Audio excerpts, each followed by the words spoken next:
रोजगार ही छीनने लग जाओगे तो फिर तो इंसान के पास काम ही नहीं बचेगा। किसी भी लेबर को रिचार्ज कराना है या कोई भी परचून का सामान लेने जाना है तो वो बाहर कैसे जाएगा? आपको बवाना के हालात पता है कि बाहर जाते के साथ में लूटपाट बहुत ज्यादा होती है। यहाँ तो कोई भी अधिकारी आता है और अपना जेब काट कर निकल जाता है। मान लो 20,000 का मैंने नोटिस बनवा दिया तो मेरी फैक्ट्री का पोल्यूशन करना बंद कर देगी, वो बराबर करेगी पोल्यूशन, पर 20,000 पे सरकारें पहुंच गई ना, अब नहीं आएगी। ये कम से कम 3,000 दुकान बहुत ज्यादा प्रॉब्लम हो रही है और इस चीज में हमारे को दुकानदारों को प्रॉब्लम नहीं होगी, हर लेबर को भी प्रॉब्लम होगी।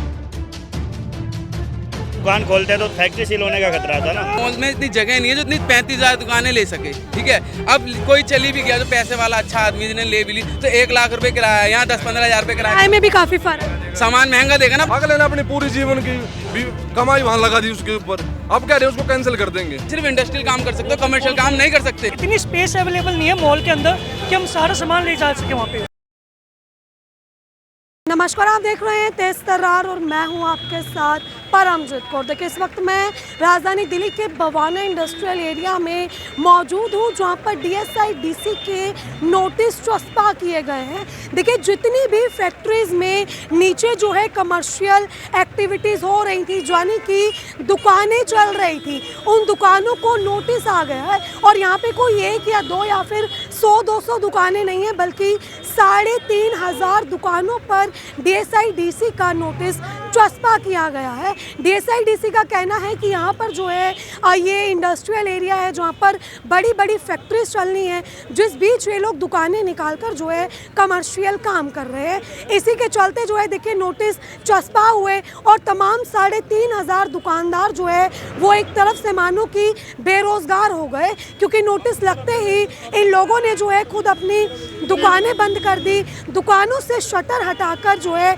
इन लोगों ने ईंटें खड़ी कर दी, दीवारें खड़ी कर दी।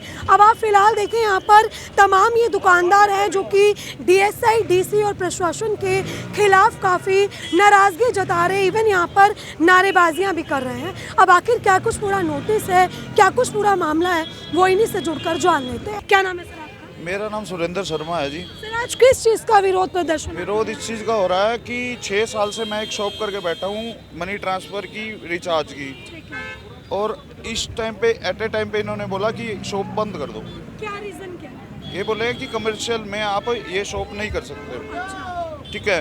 अब किसी भी लेबर को रिचार्ज कराना है या कोई भी परचून का सामान लेने जाना है तो वो बाहर कैसे जाएगा? आपको बवाना के हालात पता है कि बाहर जाते के साथ में लूटपाट बहुत ज़्यादा होती है। कोई भी लेबर क्लास बेचारा जो बहुत मुश्किल से पैसे कमाता है वो बाहर कैसे जा सकता है? इस चीज़ को मद्देनजर रखते हुए सरकार से एक दरख्वास्त है हाथ जोड़ के कि ये दुकानों की लीज ये जो कैंसिल किया जाए, जो भी नोटिस लगाया गया। क्या नोटिस किसने लगाया? ये नोटिस लगाया गया है DSIDC ने। DSIDC? हाँ जी। अच्छा, ये बता रहे हैं कि कोई मॉल वगैरह में शिफ्ट कर रहे हैं आप? नहीं, ऐसा कुछ नहीं है। हाँ। मॉल में शिफ्ट होने वाला कोई बात नहीं है। तो ये कंप्लेन किसने एक बात डाली? बताइए, मेरी बात सुनिए। जिसको अगर ब्लॉक से बाहर जाना है, मॉल पे जाना है, और मॉल पे जाते के साथ में, ब्लॉक से बाहर जाते के साथ में लूटपाट हो जाएगी उसके साथ, तो वो क्यों जाएगा? वो बहुत मेहनत से पैसा कमाता है, उनका मोबाइल चोरी हो जाता है, उनके पैसे चोरी हो जाते हैं। कितनी दुकानें हैं जिसमें नोटिस लगे? ये कम से कम 3,000 दुकान, 3,000 दुकानें। और कितना रोजगार जा रहा है इसमें? बहुत ज़्यादा जा रहा है। हरासमेंट किसको होगी? देखो जी, कोई ऐसा होता है कि जिन्होंने शॉप करी है वो लोन लेके करी है, उनकी इंस्टॉलमेंट है, सब कुछ है, वो कैसे पे करेगा? अच्छा, हमें जो सुनने में आया कि मॉल वालों ने, जो मॉल हैं, उन्हीं की तरफ से शिकायत दी गई। नहीं, ऐसा कुछ हो सकता है, ये भी हो सकता है। देखो, क्योंकि दुकानें आपकी इतने टाइम से चल रही है, नोटिस एकदम से कैसे? एकदम से ही आया है, एकदम से आया। एकदम से ही आया। बहुत ज़्यादा प्रॉब्लम हो रही है और इस चीज़ में हमारे को दुकानदारों को प्रॉब्लम नहीं होगी, हर लेबर को भी प्रॉब्लम। कोई दुकान सील हुई है? अभी तक नहीं हुई, लेकिन नोटिस जारी किया गया, डराया जा रहा है। दुकानें कोई भी रोजगार नहीं कर पा रहा है कोई भी। लोगों ने ये शटर वगैरह हटा दी और दीवारें कर दी। तो करना पड़ेगा ना, इसके अलावा कोई चारा नहीं है ना जी। क्योंकि यहाँ पे सारे किराए पे बैठे हैं, तो अगर दुकान खोलते हैं तो फैक्ट्री सील होने का खतरा था ना, तो इस वजह से सबको बंद करना पड़ रहा है, फट्टे लगाने पड़ रहे हैं। हाँ। रोजगार बंद पड़ा, सारा बंद पड़ा हुआ है, बिल्कुल दुकानदारी यहाँ चल रही है। मेट्रो बिहार के अंदर इतने छीना चपटी है कि बाहर जा ही नहीं सकता।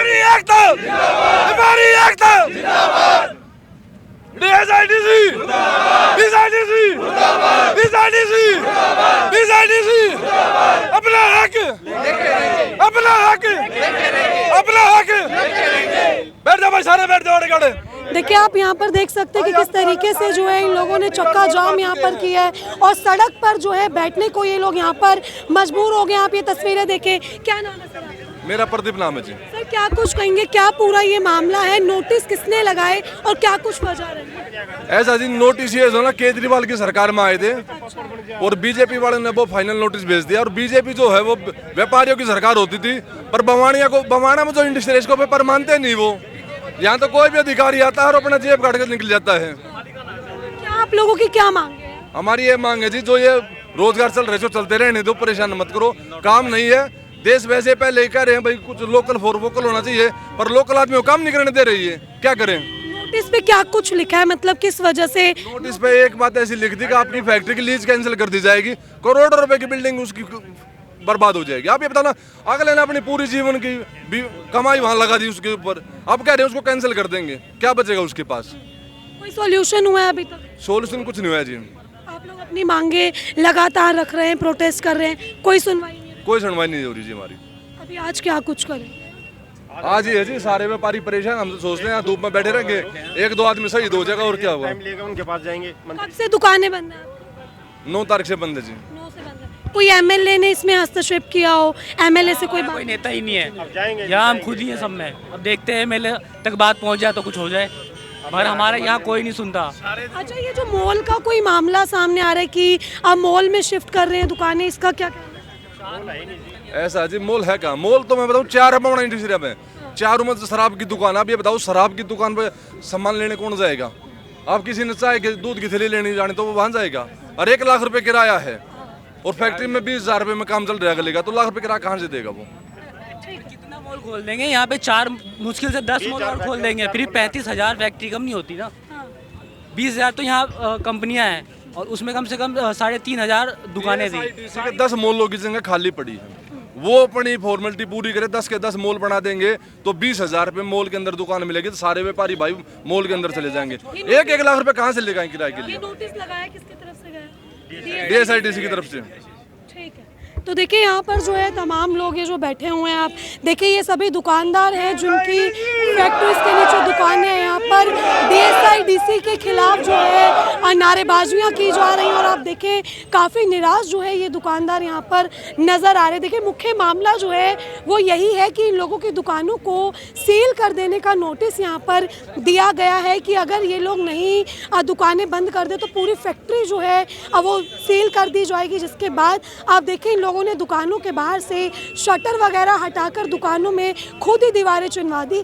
ये जो आप लोगों ने सॉल्यूशन एक निकाला है कि शटर हटा दिए, दीवारें चुनवा दी, इससे कुछ होगा लग रहा है आपको? क्योंकि नोटिस तो चस्पा हो चुके हैं। लेकिन ये सब सही नहीं है, हटाना चाहिए क्योंकि रोजी रोटी का सवाल है। आप सभी दुकानदार ही हैं। दुकान के ऊपर हमने जो लगाई हैं ईंटें या शटर किस लिए लगाए हैं? सिर्फ एक डर से लगाए हैं। मान लो शटर दिख गया किसी को, DSIDC कर्मचारी को, वो तो कहेगा जी सील करो इसको, तो ये हमने सोल्यूशन समझा, पर ये परमानेंट सोल्यूशन नहीं है।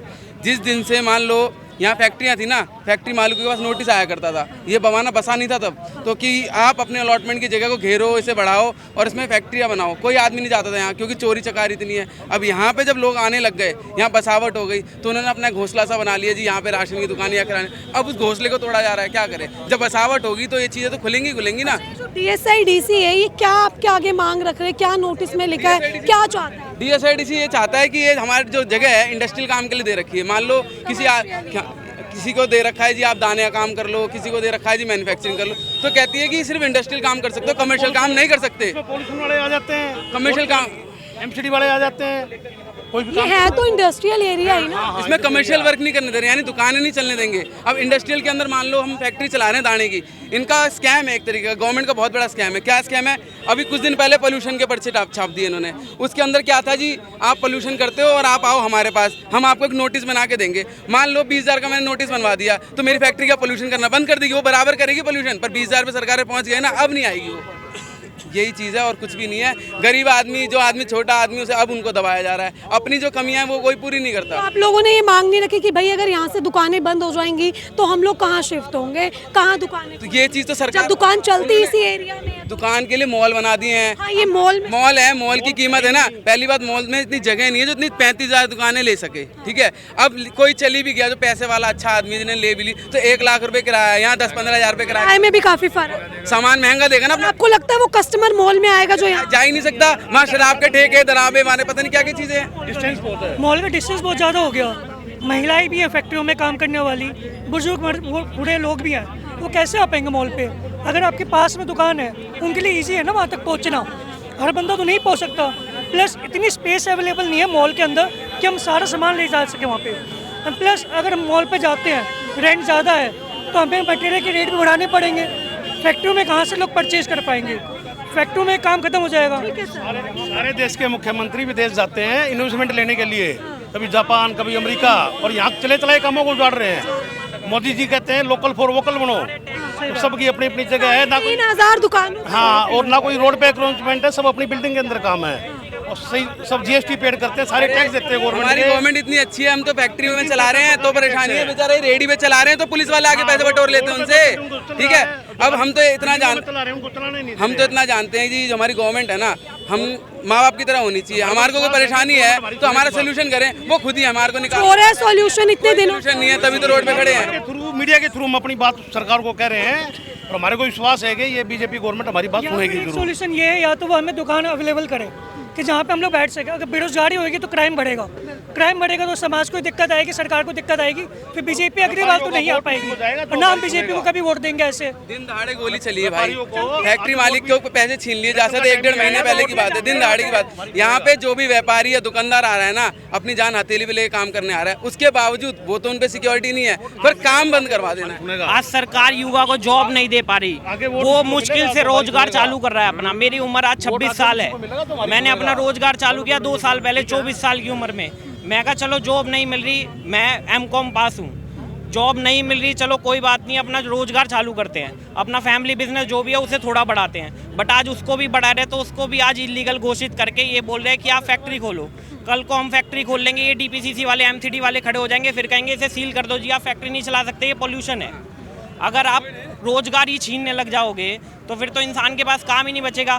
आज तेल की कीमतें बढ़ रही हैं, आटे की कीमतें बढ़ रही हैं, और आप ऊपर से रोजगार छीन रहे हो। लेबर है नहीं, लेबर के लिए 400 रुपए किलो गैस मिल रही है जो आनी चाहिए 90-100 रुपए किलो कायदे से सरकार के दाम के हिसाब से। बट फिर भी लेबर को कुछ जॉब नहीं मिल पा रही, कुछ नहीं मिल पा रही, लेबर गांव जा रही है। फैक्ट्री वाला इतनी मुश्किल से अपने खर्चे निकाल रहा है, दुकानदार अपनी मुश्किल से खर्चे निकाल रहा है, बिजली का बिल आप इतना दे देते हो दुकानदार को, फिर भी दुकानदार काम कर रहा है कैसे ना कैसे करके। आप उस पर भी ये बोल रहे हो कि लीज कैंसिल कर देंगे, सब कुछ कर देंगे, ये चीज़ गलत है जी। और व्यापारियों का वोट उन्हीं को जाएगा जो व्यापारियों के साथ खड़ा रहेगा। आप CM रेखा गुप्ता तक और पूरी सरकार तक, इंडस्ट्री मिनिस्टर हमारी बात। देखिए, ये तमाम वही दुकानदार हैं जिनकी दुकानों पर नोटिस लग चुके हैं कि भाई ये दुकानें सील हो जाएंगी अगर इन लोगों ने खुद बंद ना की। देखिए, ये इंडस्ट्रियल एरिया है, बवाना इंडस्ट्रियल एरिया में कमर्शियल एक्टिविटीज़ जो है इन लोगों द्वारा की जा रही है, इनकी दुकानें चल रही हैं, जिसके चलते जो है DSI DC ने नोटिस चस्पा किए और इन लोगों को दुकानें बंद करने के आदेश दे दिए। आप देखिए पीछे तमाम वर्कर्स आपको नजर आएंगे, तमाम दुकानदार हैं जिन्होंने, आप यहाँ देखिए एक तस्वीर कि ये फैक्ट्री के नीचे जो दुकानें थी इन्होंने अपने आप ही जो है कैसे ये बंद कर दी ताकि सेल ना हो। अब यहाँ पर नारेबाजियाँ की जा रही हैं, प्रोटेस्ट हो रहे हैं और सरकार के, प्रशासन के, DSI DC के खिलाफ जो है यहाँ पर नारेबाजियाँ हो रही हैं। अब इन लोगों की एक ही मांग है कि भाई जिस तरीके से इनकी दुकान पिछले इतने सालों से चलती आ रही है, दुकानों को ठीक उसी तरीके से चलने दिया जाए और दुकानों को सेल ना किया जाए। देखिए, अभी जो है आपने ये पूरी खबर देखी, इस खबर को लेकर आपकी अपनी जो भी राय है कमेंट सेक्शन में ज़रूर साझा करें और ऐसी तमाम खबरें जानने के लिए देखते रहे मेरा चैनल तेज तरार। अभी के सिर्फ इतना ही। दिल्ली से कैमरामैन आशुतोष के साथ मैं परमजीत कौर। अगर आपको हमारी ये वीडियो पसंद आई हो तो इसे लाइक एंड शेयर करना बिल्कुल भी ना भूलें। इसके साथ ही हमारे चैनल तेज तरार को जरूर सब्सक्राइब करें और हाँ, बेल आइकन को दबाना बिल्कुल भी मत भूलिएगा, जिससे दिल्ली से जुड़ी तमाम खबरों की नोटिफिकेशन सबसे पहले आप तक पहुंचे।